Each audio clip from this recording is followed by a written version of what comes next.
topinda zvino imo Temberi Yamambo tinoziva mizika nenguva chererei munze mivana vaMwari zivai kuti ndiyo nguva yaShe.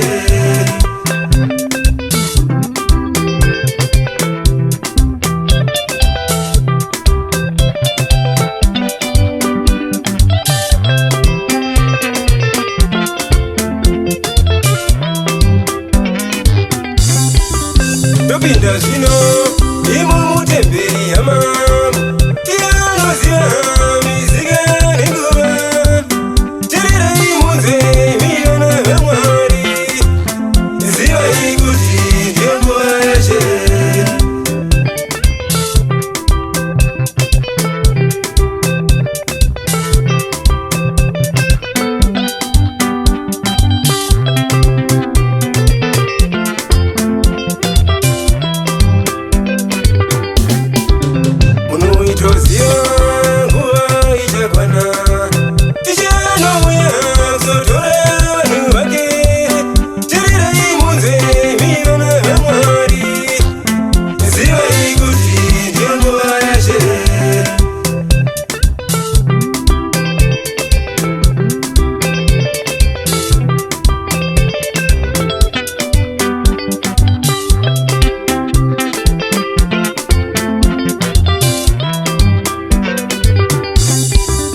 Kakazikunze pauri ipapo kuti tinoziva kuti mweje unodiwa tiko kunovhenekere mukati merima zivai kuti ndiyo nguva yaShe.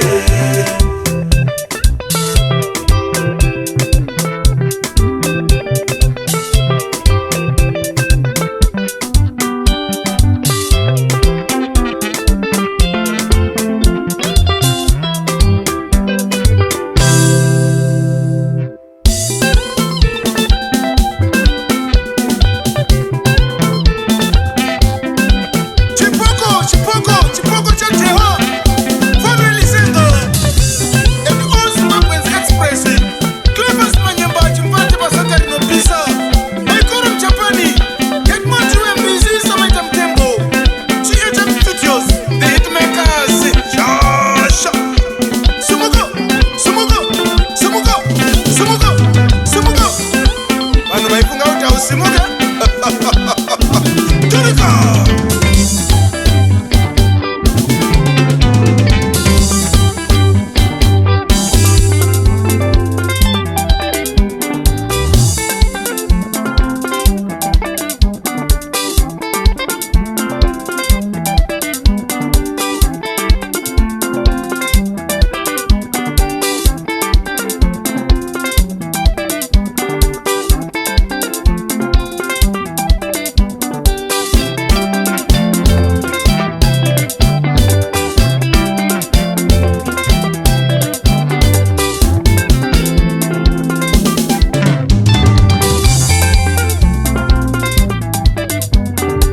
Inozongofa zvayowo Shiriyamambo pasina auraya nenguva yaShe.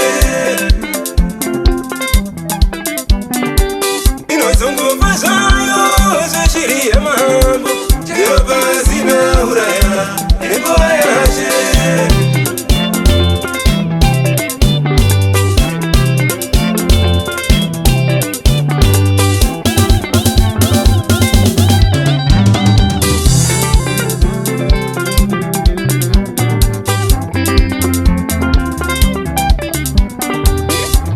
Zvakaipa iwe munhu waMwari zvondoichanyarira kubiko apa wakabva kure.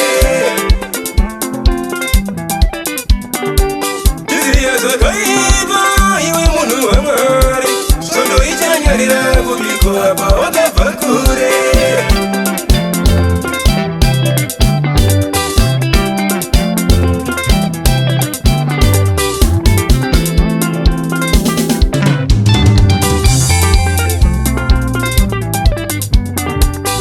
Ndibva kure iwe nezvakaipa zvauri Temberi yaShe nguva dzafamba.